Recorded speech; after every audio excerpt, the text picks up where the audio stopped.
Какво става? Къде тръгаме? За кръстник. Ти за мали това? Не съм. Мъж си да глава. 3 дена бех на снимане. Изведнъж. Ясно. Вчера изведнъж. Абе, сега отиваме по кръстника, ли? Да. Така, добре, ще карам по мъжка. Али по мъжка? Да, чакай да се качиш някой човек с тебе. Не, виж, пълно. Добре. Яла да видиш. Няма нищо, добре, давай, чакай си. Ако не верваш, ял. Ще ги настаниме, давай. Огаси ли това?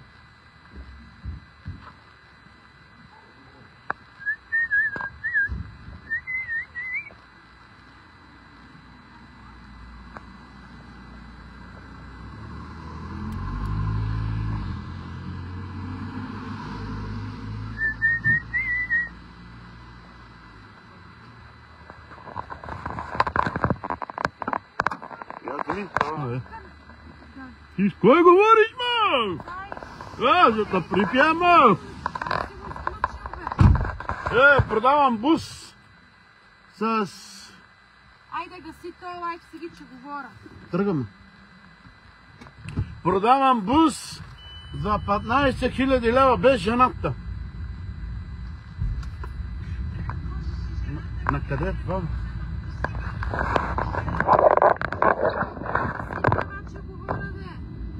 Няма. Лайфо ли? Чакай малко да ме гледат, че аз съм убав, ма. Вчера снимаме... Михлено, вчера снимам, на ората съм тръгнал с екип. И ми се обажда и вика, веднага да си купиш дънки! Викаме, дънки да си купа, а днеска на една сватба, къде да си взимам по Ансука. И аз ти се избраках.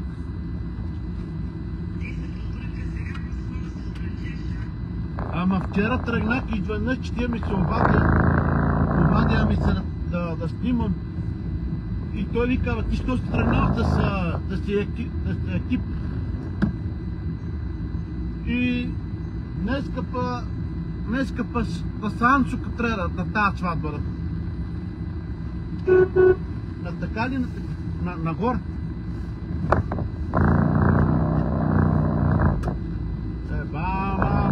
Аз ти избраках как да снимам и какви дрей да се облеча. Ама верно, но вчера дадох 60 лева за едни дънки.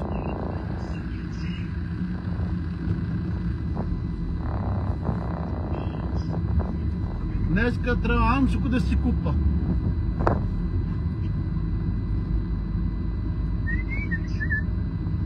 Днеска съм на една сватба, хубава сватба.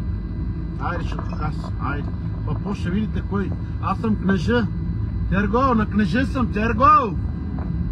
Най-добрия! Най-убавите конеци твоите, Терго!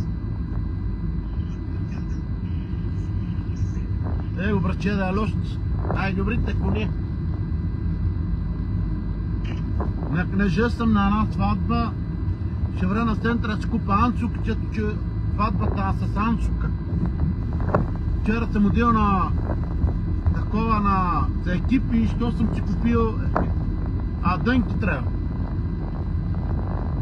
Айде после пак.